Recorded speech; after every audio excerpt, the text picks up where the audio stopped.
Delitos de odio y binarismo de género. Como decía Olga, la persona que está aquí sentada entre Olga y yo, Blanca Rodríguez, es posiblemente una de las constitucionalistas más brillantes con la que podemos convivir, con un currículum que he tenido que cortarlo como una posesa, porque además me decía que era abreviado, Blanca.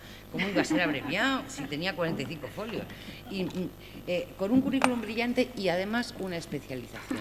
Otra cosa que yo creo que marca el acierto de quien haya elegido esta mesa es que son voces que vienen del derecho, como decíamos al principio, pero cada una tiene una experiencia y una especialización, y eso es muy importante.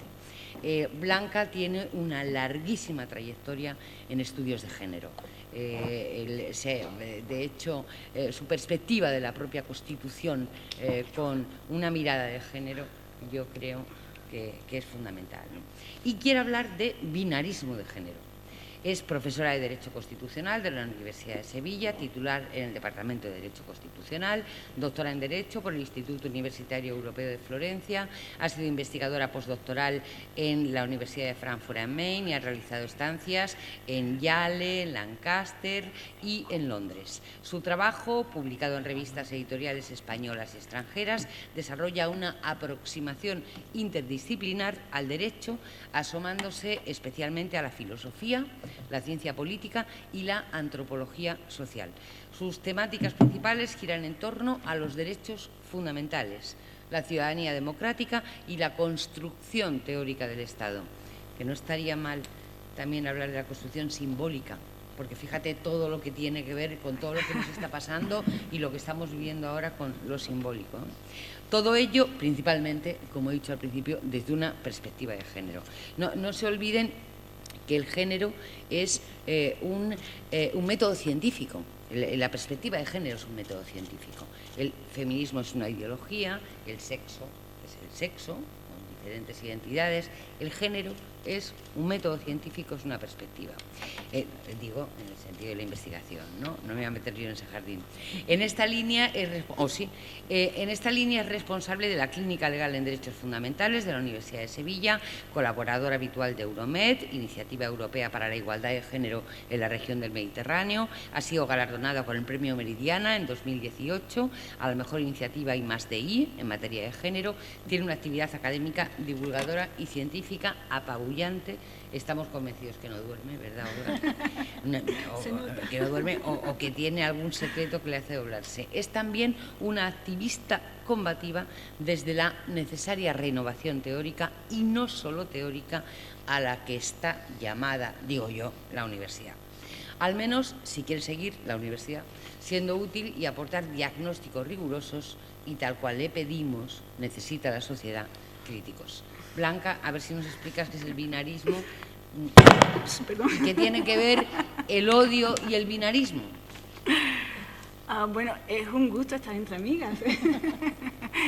Ahora el reto es estar a la altura de esta presentación tan fantástica, ¿no? Muchísimas gracias, Mercedes, por tu calurosa, cálida presentación. Muchísimas gracias al Ayuntamiento por invitarme a este acto tan importante. Empieza a convertirse ya en una tradición, ¿no? En que el hablar sobre delitos de odio, invitada normalmente hasta ahora por el Colegio de la Abogacía, ahora también por el Ayuntamiento. Muchísimas gracias a Pablo por la invitación. Muchísimas gracias, Olga, por contar siempre conmigo para estos follones. Efectivamente, yo voy a hablaros sobre delitos de odio y binarismo. En realidad no voy a hablaros tanto de la Constitución como anunciaba Olga que sí lo iba a hacer, porque, bueno, como me comió el terreno, digo, pues yo me sentí desplazada y digo, voy a hablar de otras cosas.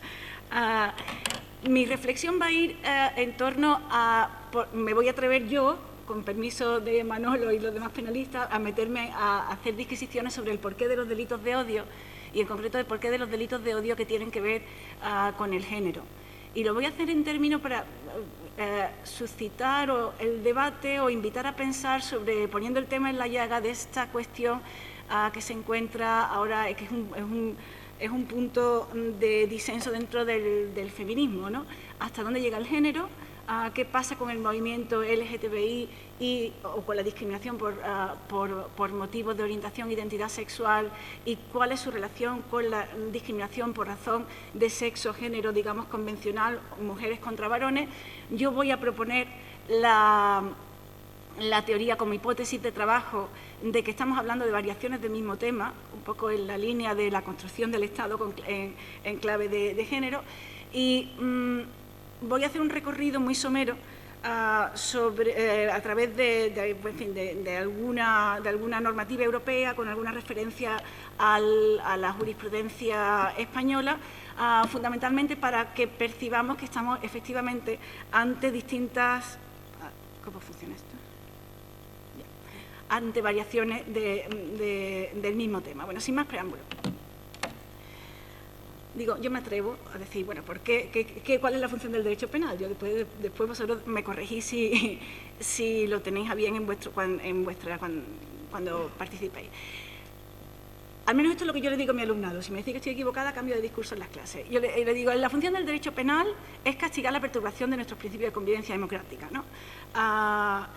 Retirando, en su caso, a quien causa la perturbación de dicha convivencia y con el objetivo, buscando su reinserción en la misma. Los pilares de nuestra convivencia están en el artículo 1.1 de la Constitución española, después desglosado, desarrollado a través de derechos fundamentales más específicos, pero eso yo creo que podemos decir que son los principios fundamentales, más allá de que se pueda hablar también del artículo 10 que ha mencionado Olga, de la dignidad y del libre desarrollo de la personalidad.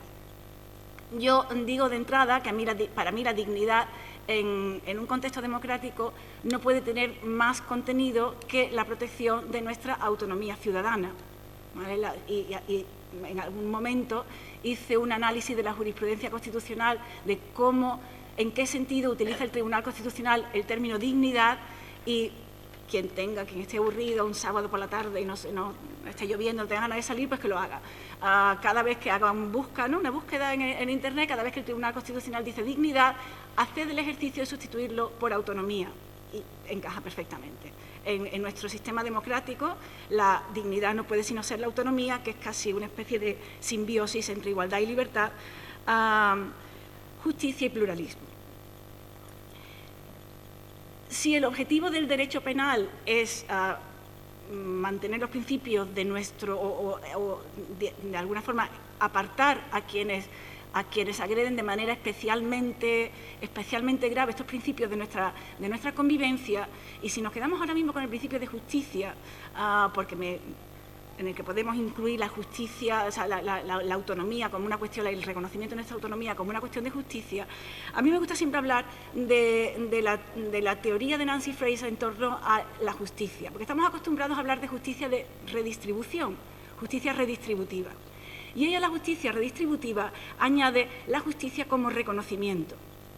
Y es ahí donde entramos en los delitos de odio y donde entramos en el derecho a no sufrir discriminación en términos constitucionales, de los que los delitos de odio serían una respuesta desde el derecho penal, porque no basta con que se redistribuyan nuestros bienes para que tengamos justicia, necesitamos reconocimiento ciudadano.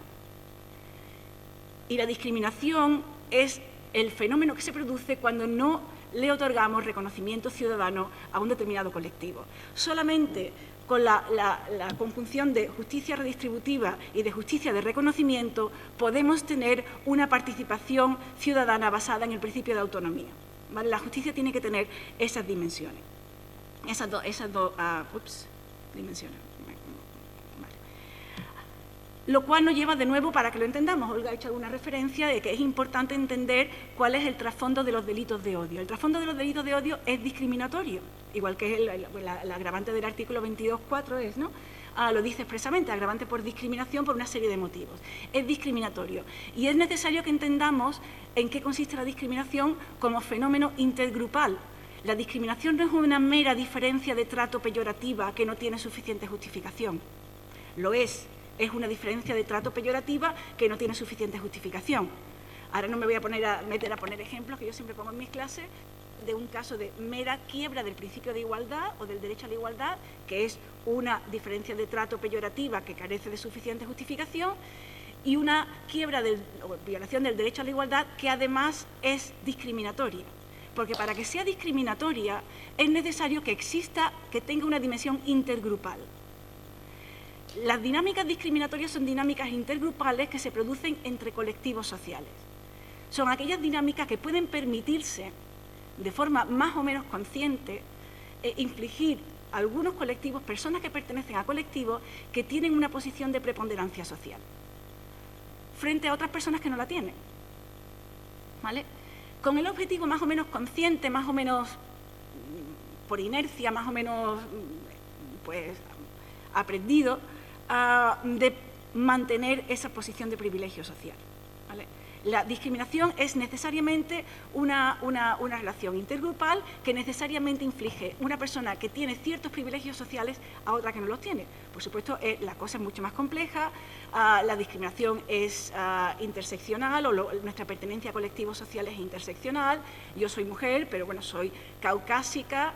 Nada en mi apariencia denota una orientación sexual o una identidad sexual que no sea la mayoritaria, ni una religión que no sea la mayoritaria, con lo cual estoy en un colectivo desfavorecido en lo que hace a un rasgo de mi personalidad, pero no en relación a los demás, y eso se nos puede aplicar de una manera u otra a prácticamente todas las personas. Pero para que haya una dinámica discriminatoria tiene que haber esa dinámica intergrupal. Como decía Olga, no se trata de que sea yo, se trata de que soy yo porque soy una mujer, o porque soy lesbiana, o porque soy transexual, o porque soy judía, o lo que sea. Es decir, yo soy accidental, ¿no? El que se trate de mí en concreto es accidental. Son dinámicas intergrupales. Y aquí es donde entramos en los delitos de odio y en la agravante de discriminación. Es decir, no es cualquier trato, cualquier discurso del odio, cualquier manifestación de odio hacia cualquier persona, entiendo yo, que no entra dentro del tipo del artículo 510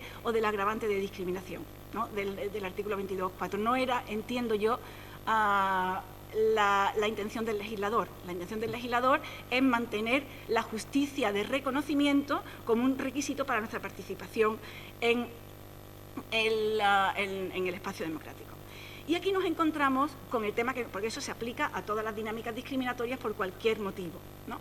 Por eso hay motivos sospechosos de discriminación, porque son aquellos que tienen lugar en dinámicas entre colectivos mayoritarios y otros que han estado en una situación tradicional de postergación social. Y aquí es donde digo que lanzo como hipótesis de trabajo la idea de que cuando hablamos de discriminación por razón de género, con lo que entendimos por razón de género en sentido estricto, es decir, contra las mujeres, y discriminación LGTBI, estamos hablando de variaciones del mismo tema.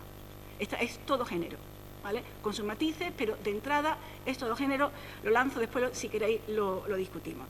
La base es la construcción del Estado sobre la base del binomio varón-mujer, ¿vale? Varón-mujer es la construcción de clase, como se dice también, sobre todo dentro del movimiento LGTBI, estamos hablando de clases en la medida en que no se trata simplemente de categorías distintas que se relacionan entre sí a nivel de equidad, sino estamos hablando de una relación jerárquica, ¿vale? Esa relación jerárquica, algunos de cuyos rasgos he trasladado aquí: masculino-femenino. Lo masculino es activo, es racional, es independiente, es público y es superior, ¿vale? Lo femenino no es pasivo, es irracional emocional, es dependiente, es doméstico y es inferior.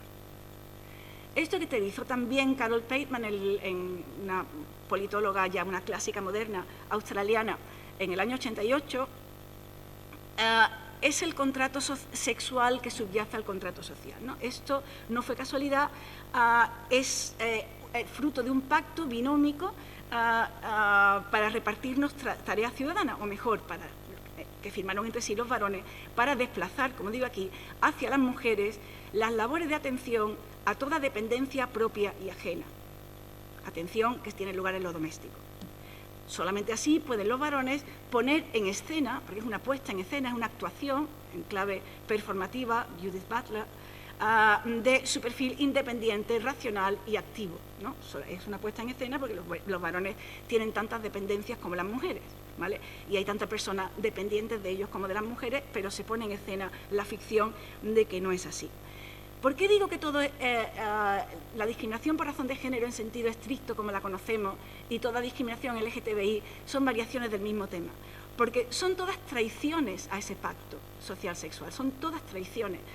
Si las mujeres pretendemos ocupar un espacio que no es el nuestro, estamos perturbando nuestra posición en el orden de clases que se deriva de ese pacto originario, que, ojo, no es que hayamos heredado un pacto porque la historia es así y ya estamos por fin avanzando hacia un futuro mejor. No, este pacto es un pacto puramente moderno.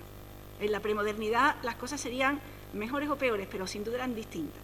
El pacto social, sexual social, es una construcción moderna de la Ilustración con sus orígenes, su arqueología en el Renacimiento, pero, digamos, formalizado, escrito, y si no, lean a Rousseau, lo tenemos claramente en la Ilustración.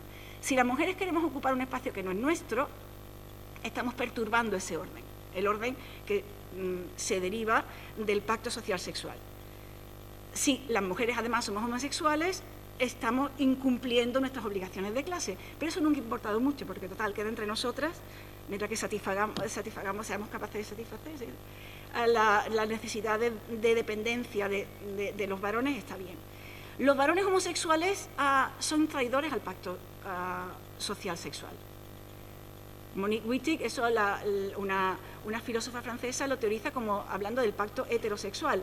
Es claramente una traición al pacto social sexual, porque el pacto social sexual se requiere el binarismo hombre-mujer. Recuerden nada más, sin más allá, la Constitución de Cádiz requería para la ciudadanía activa ser padre de familia, ser cabeza de familia. Es decir, la idea de que yo solo no soy ciudadano, yo para ser ciudadano necesito una mujer que esté ahí detrás mía, está constitucionalizada en 1812. Es decir, no, todo eso tenía también su calado político. No son meras ideas filosóficas, sino que se han traducido en la arquitectura del Estado tal y como lo conocemos, hasta el punto de que para la ciudadanía activa de los varones se les exigía ser cabeza de familia.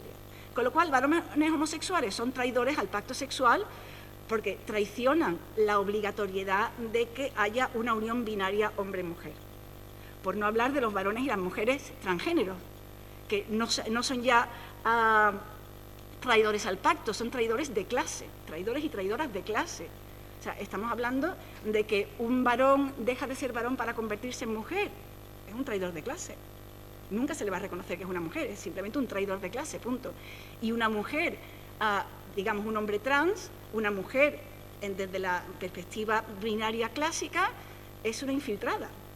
¿No? ¿Tú qué quieres? ¿Ser uno de nosotros? Nosotros que somos la clase poderosa, jerárquicamente superior, pública, independiente, etcétera. No, tú nunca vas a ser un hombre trans, tú eres una mujer a todos los efectos. Son, como decía, traidores de clase, traidores de pacto, la homosexualidad, la orientación sexual, traidores de clase, traidoras de clase, mujeres y varones trans, ¿vale? Las personas intersexuales e intergénero son otra cosa. De esa espero tener tiempo para hablar al final, ¿vale? Eso sí, ahí es donde se pone el dedo en la llaga, ¿no? en las falencias de la construcción mítica binaria, del mito fundacional del Estado. Todas las sociedades tienen un mito fundacional, el nuestro es el pacto social sexual. Y el pacto social con su trasfondo de pacto sexual. Y la intersexualidad y el intergénero lo ponen en cuestión, con lo cual son peligrosos, digamos. Pues decía, el seno lo abarca todo. Esta sentencia del tribunal, no lo he puesto ahí, es del tribunal no he puesto de quién es la sentencia, Pey contra S. Es una sentencia del Tribunal Europeo de Justicia, del Tribunal de Justicia de la Unión Europea. El Tribunal Europeo de Justicia dice, allá todavía en el año 96, que en la discriminación por razón de, por transexualidad es una discriminación por razón de género. No solamente una discriminación por razón de sexo, es discriminación por razón de género que entra dentro de la directiva que impone la igualdad de trato de hombres y mujeres en el acceso al empleo, la formación, la promoción profesional y las condiciones laborales. Me ha parecido interesante traer la colación porque ya va en la línea que estoy proponiendo aquí para que discutamos. Vamos a ir paso por paso. Delitos de odio, ya centrándonos en delitos de odio. Bueno, en delitos de odio. Discriminación y delitos de odio. Primer elemento de esa traición al pacto social sexual. La intención de las mujeres de salir de nuestro área, ¿no? tenemos como objeto de discriminación, he puesto sentencia del Tribunal Constitucional y no he puesto ninguna porque es que hay muchísimas, ¿vale?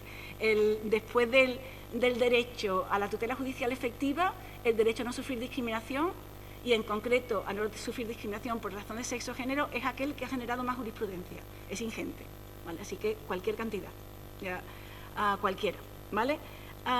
Como objeto de delitos de odio, tenemos la sentencia del Tribunal Supremo en el que ya se condenó. Seguro que hay más jurisprudencia ordinaria, yo la manejo menos, he ido trayendo a colación algunos ejemplos que recordaba o que he ido encontrando. El Tribunal Supremo ya condenó a un tuitero por delito de odio contra las mujeres, no sé si se acuerdan, ¿no? Al decir que, bueno, sí, que pocas eran las que habían muerto ese año, más deberían ser, deberíamos estar todas muertas, etcétera. Bueno, aplicación del agravante de discriminación por razón de género también ha tenido su aplicación en el Tribunal Supremo. He cogido aquí algunas sentencias del Tribunal Supremo en las que se aplica la agravante de discriminación por razón de género para las mujeres. Pero fijaos esa primera sentencia, la 420 del 2018, en la que el Tribunal Supremo distingue entre discriminación por razón de sexo y discriminación por razón de género, ¿vale? Dice, mientras la discriminación por razón de sexo en principio sería aplicable para proteger tanto a varones como a mujeres, la discriminación por razón de género no, protege solamente a mujeres. Yo creo que está equivocado el Tribunal Supremo.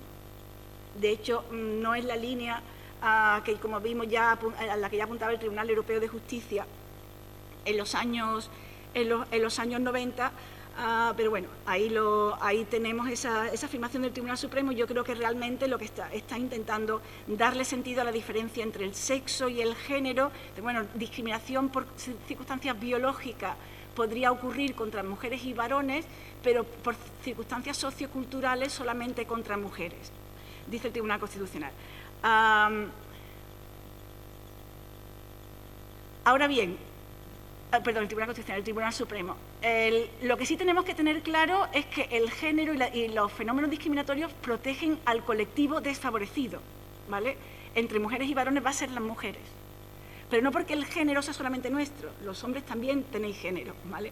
No es eso, es que el derecho a no sufrir discriminación está ahí para proteger a colectivos desfavorecidos, con lo cual sería discriminación por razón de género contra las mujeres, discriminación por razón de género contra otros colectivos desfavorecidos, que es la hipótesis que yo os quiero lanzar para el debate, a minorías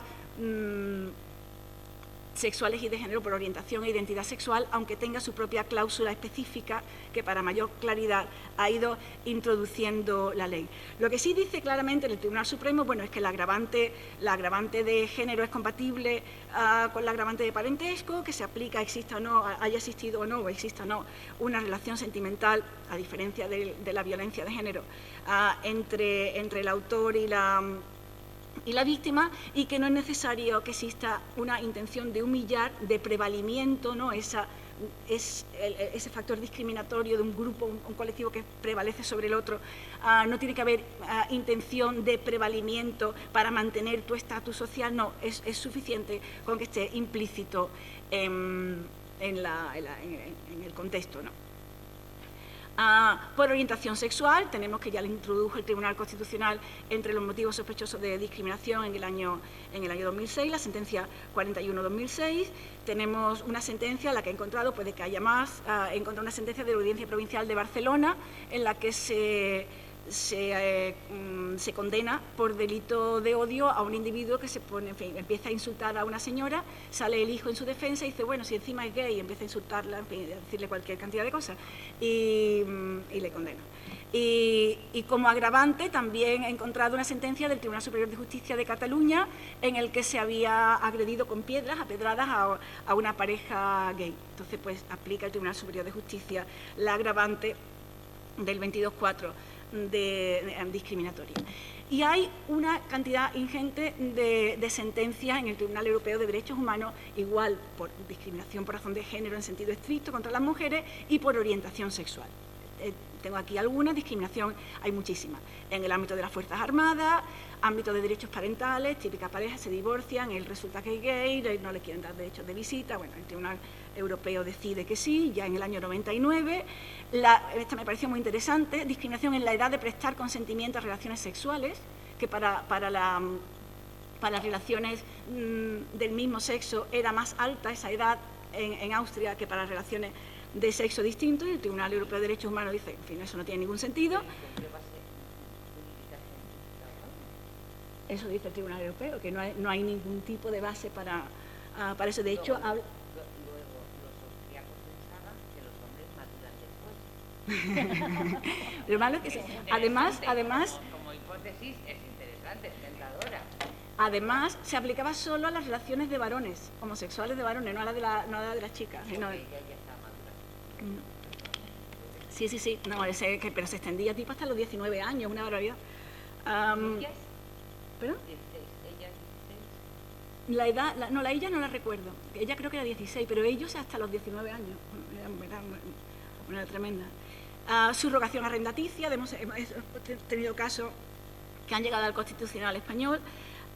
Y bueno, discriminación en el ejercicio del derecho a asociación, prohibida las asociaciones gay en Rusia y en otros países de ese entorno, y llegan los casos al Tribunal Europeo de Derechos Humanos, pero si os fijáis, el mismo caso ha llegado 2 veces y les da igual, o sea, ahí siguen.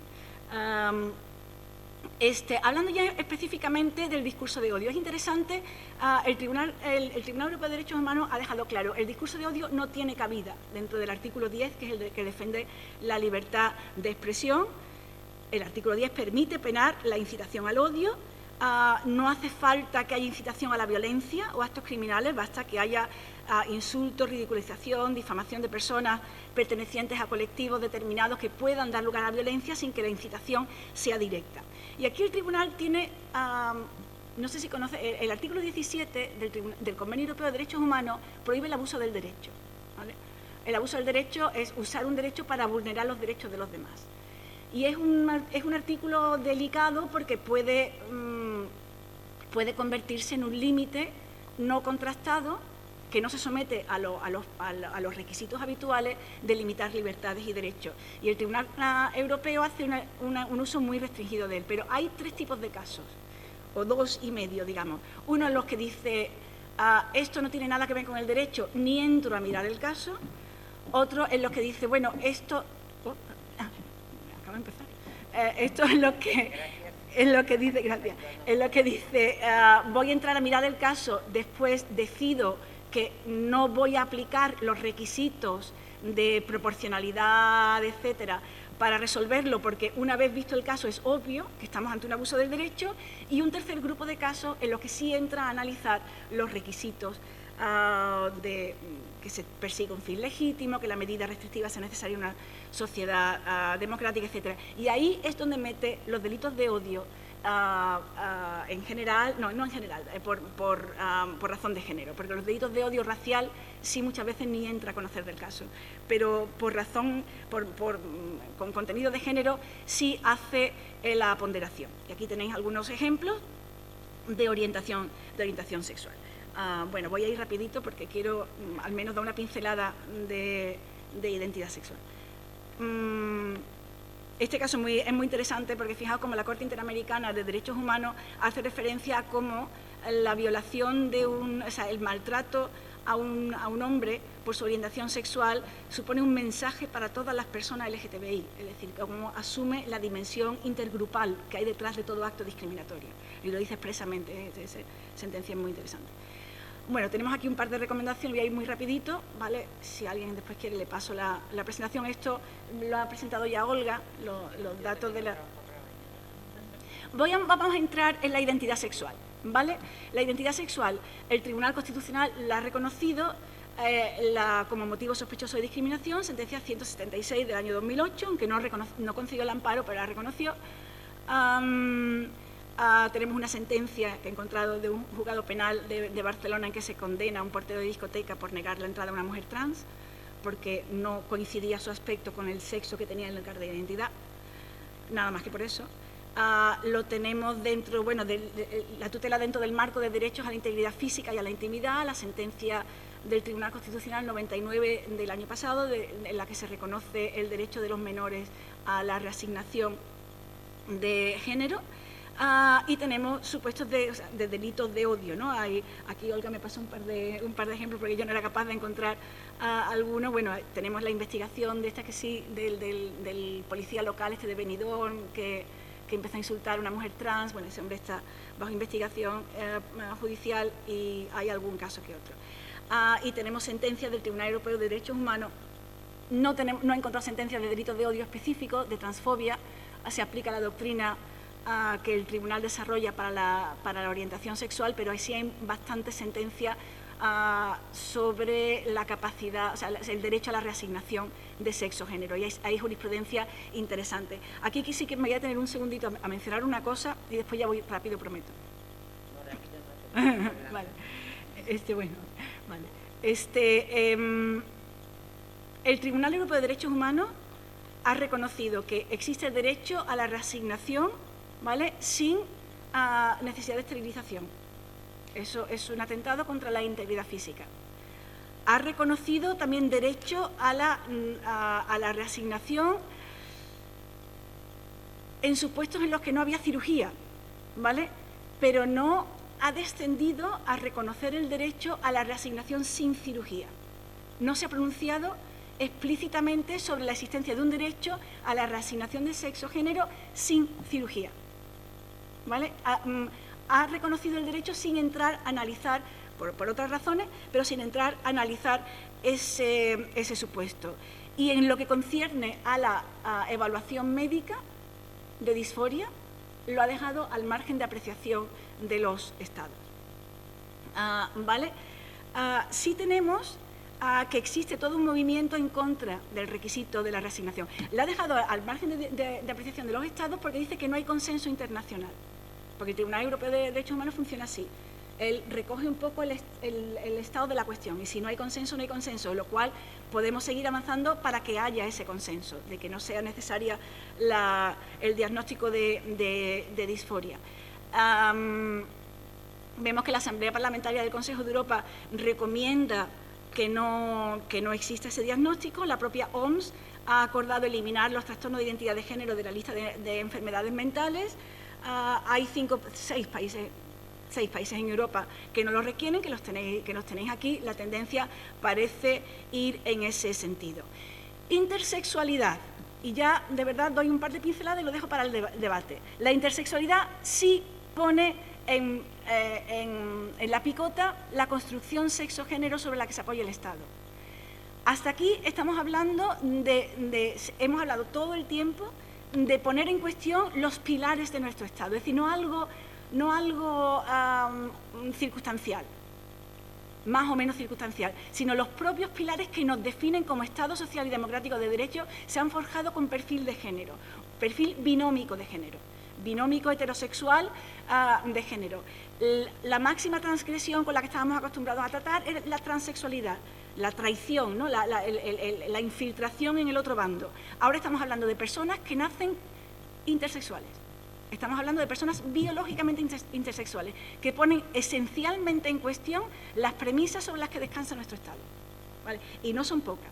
Tenéis ahí cifras de la OMS, tenéis, bueno, hay en torno a 40 modalidades de diversidad, tiene que ver con el desarrollo cromosómico, de las gónadas, de los genitales externos, hay cualquier variedad de casos de intersexualidad, ¿vale? Y tenemos países, los tenéis ahí citados, que o bien tienen leyes en vigor, o bien tienen proyectos de ley, o bien tiene alguna sentencia judicial que reconoce el derecho a no ser sexo-género binario, a ser sexo-género X, ¿vale? U otro. La estrella de la guinda del pastel es Alemania. Y la hago corta, en Alemania hay 4 sexo-géneros. Masculino, femenino, y eso Manolo y Olga lo han trabajado conmigo hasta la saciedad en la clínica legal. Masculino, femenino, neutro o indeterminado, ¿vale? Y el Tribunal Constitucional recibió una queja diciendo, bueno, yo no quiero ser neutra o indeterminada, yo quiero tener un género o indeterminade, porque los alemanes tienen la suerte de tener un género neutro en su idioma, nosotros no. yo no quiero ser indeterminada o nada, yo quiero ser algo. Y dijo el Tribunal Constitucional, ostras, pues tienes razón, tú no puedes ser lo nada, lo neutro, tú tienes que ser algo. Dijo, legislador, tienes la obligación de inventarte otra categoría, ¿vale? Género diverso. Con lo cual, en Alemania puede ser masculino, femenino. Si naces intersexual, pues ya tus padres deciden. Por cierto, en Malta y en Portugal está penado el hacer cirugía innecesaria a los bebés intersexuales, que nacen intersexuales. Lo que yo sepa, los únicos países del mundo. Cirugía que es una manera educada de decir castración, ¿no? O sea, mutilación de estas criaturas.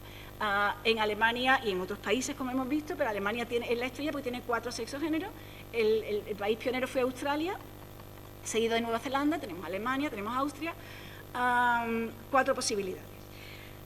Yo me pregunto, y así ya termino de verdad, esto lo voy a dejar, deconstruir el binarismo, ¿tendría sentido deconstruir el binarismo para acabar con el odio? O sea, para acabar con el odio que tiene base en el género, es decir, el odio contra las mujeres y contra el colectivo LGTBI, con toda su diversidad, ¿tenemos que deconstruir el género? ¿O podemos hacerlo sin deconstruir el género? Y para deconstruir el género, ¿debemos ampliar las categorías de género para romper con el binarismo o eliminar el género como categoría jurídico-política relevante? ¿Vale? Categorías también el color de los ojos, el color del pelo, la talla, pero eso no es jurídico-políticamente relevante, ¿vale? O lo eliminamos.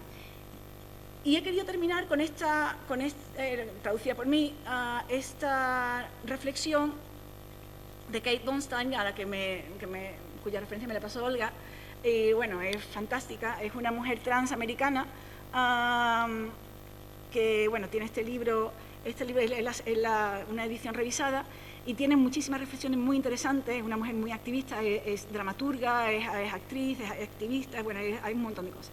Y dice, bueno, cada persona que se afanaba por definirme, lo hacía porque lo que estaba en juego era su propia definición. Su propia definición, obviamente, como parte de una categoría superior a la mía. Bueno, con esa reflexión, ya sí, muchas gracias por vuestra atención.